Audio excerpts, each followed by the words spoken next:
Hey YouTube, it is Numistaka and I'm back with you again. This is part 2 of the latest mega results unboxings of graded coins from NGC.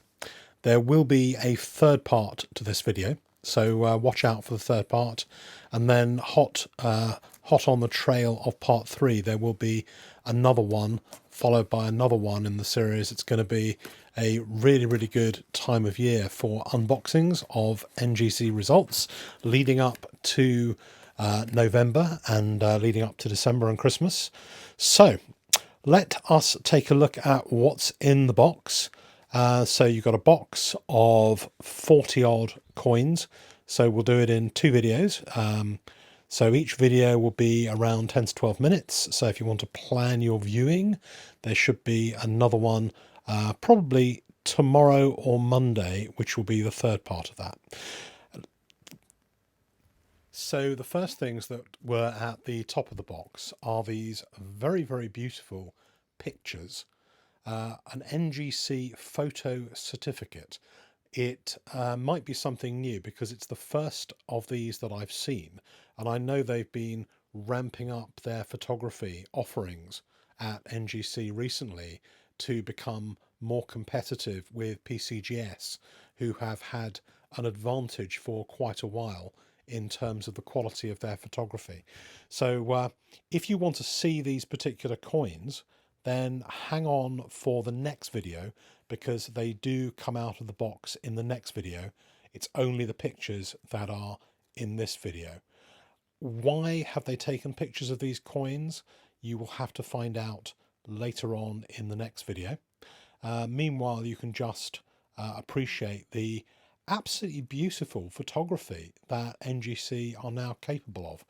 I have used their photo vision service a couple of times, and if you have an interesting coin and you want to grade it, then I think it's half price until the end of December for the photo vision photography over at NGC. But I would recommend, if you have something interesting that's worth photographing, to have the photograph taken. They take the photos before they put the coin in the slab.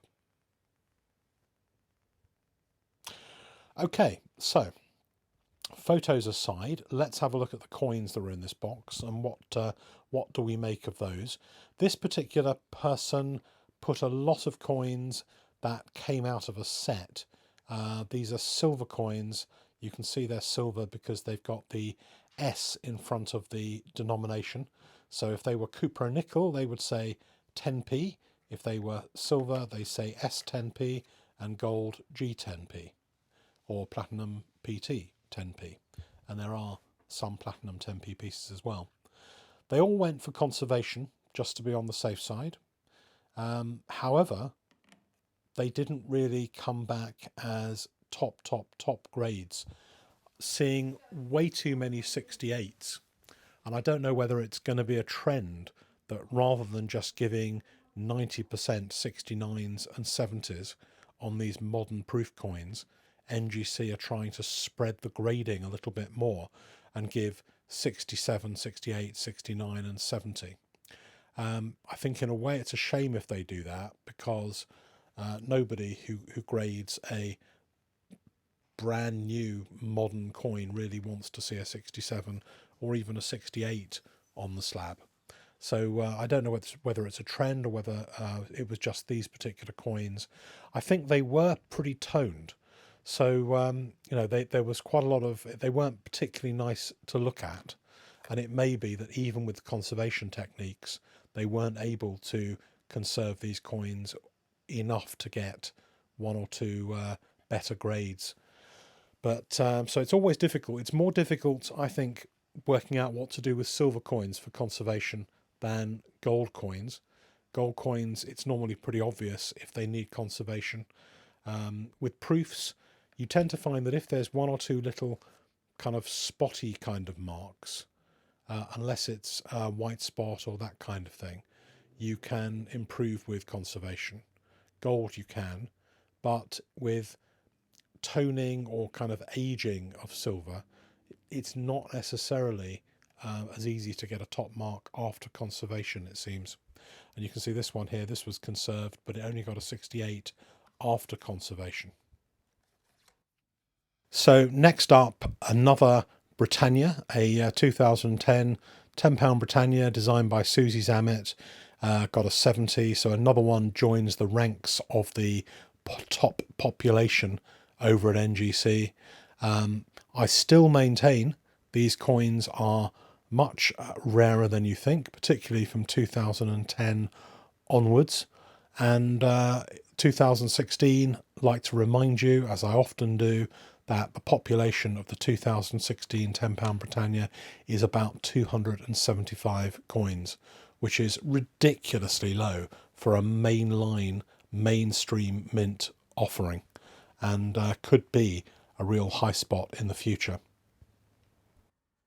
While we're talking about outsiders with potential, you're seeing a 2 sovereign proof gold coin, another coin I think minted in very small numbers and with some potential for the future.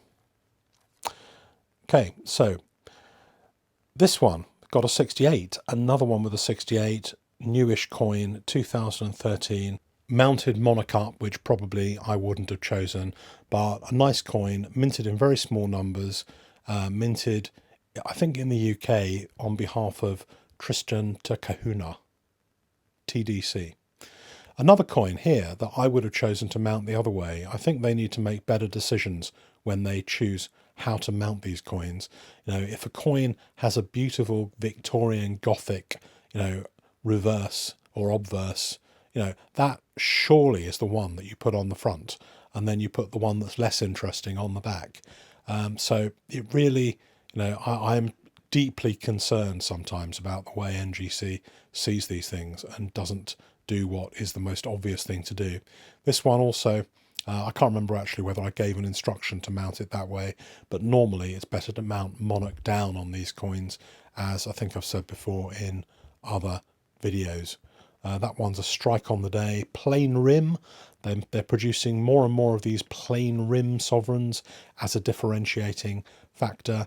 In a way, I wish they'd be more creative, and they might do too many of those and put people off at some stage. So watch out, Royal Mint. 1993 Tuvalu, gold, $100, coronation anniversary, 40th anniversary. Again, I would have mounted it with the coronation of Queen Elizabeth on the front and the monarch on the back, but that's just my personal kind of approach to those things. And quite often when I actually send these coins in for grading, I actually put a special note either on the tier form or on the coin itself, monarch down. Okay, so got a few coins. This one came up with a details grading, unfortunately. I can't remember whether it was an expected one or whether it was a surprise. 1906 coin, 50 cents from Liberia.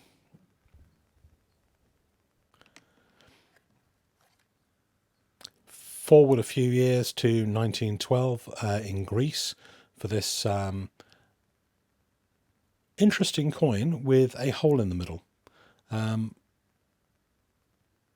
I don't remember much about this coin actually when it came in, but I don't remember particularly commenting before about the hole in the middle, but there's a lot of Chinese coins around with holes in the middle. I think the hole in the middle used to signify that it was being put on a necklace or something like that in terms of ancient coins.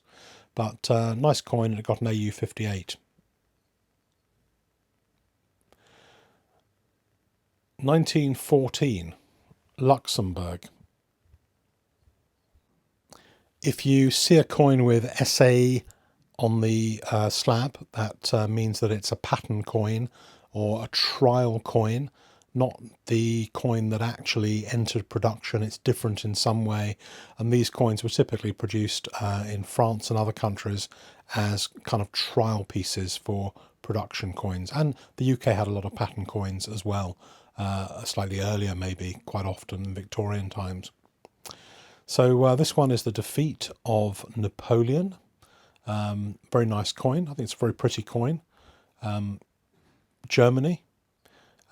Germany, not the Third Reich, but earlier, 1913. And this next coin is almost an ancient coin in its own right. Guy II de la Roche, the time of the Crusades, in terms of Athens, Greece, and you can see the symbol for the Crusades and stuff on the back. This was at the end of that period, and I did talk quite a lot about this coin when it first came in for grading. So if you hunt back on videos, and I'll try and find a link to it, but if you hunt back, you will find quite a lot more information on this coin when it came in as a raw coin. The next one, unfortunately, it's a really nice 2 pence. It's a cartwheel tuppence, and it did get a details grading on account of the damage to its rims. It was thought that that might be the case, but the owner wanted to send it in for grading anyway. It's a great big chunky coin, and it's so thick they've put it into an extra thick holder. But really interesting coin, the kind of thing every collector should have in their collection somewhere. Next one is a Brittania coin, 1851, Ionian Islands, which are part of Greece, also called the Seven Islands or the Heptanese. Interesting history, and a really nice little coin. Very, very happy that it got a 58 genuine and not a details grading on that. So I think the owner will be happy with that one as well, which is always nice.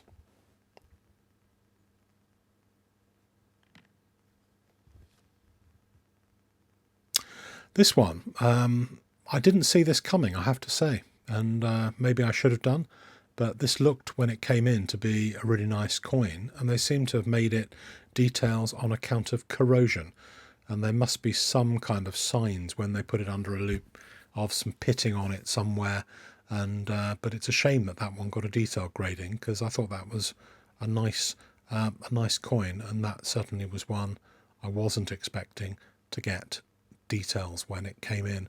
3-cent piece from America. This one is a really, really good result. AU58, Thailand. Quite often you send coins out from Thailand and they're not genuine. This one is a genuine one. Very, very pretty design with the elephant in the middle.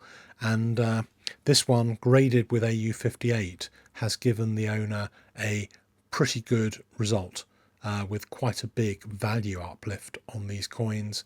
These have been doing really well at auction in AU58 and better, and I think this is a really, really good one, and a great result for the owner of the coin, and I think it's a really nice coin, and I'd very much like to have one of these at some stage in my collection too. Last one that I'm going to show you is this Morgan dollar, 1893. Carson City, the CC mint mark. The owner of this coin was expecting it to get a details grading, so it was sent in anyway.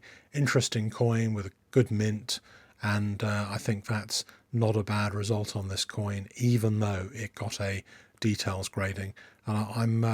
Is it a lot better now? They're not putting them in the purple slabs anymore, a brown slab, so it looks like it's not quite as, out of the way as other coins, and maybe it's not such a slab of death anymore to get some kind of comment on the coin or a details grading. I don't know. What do you think?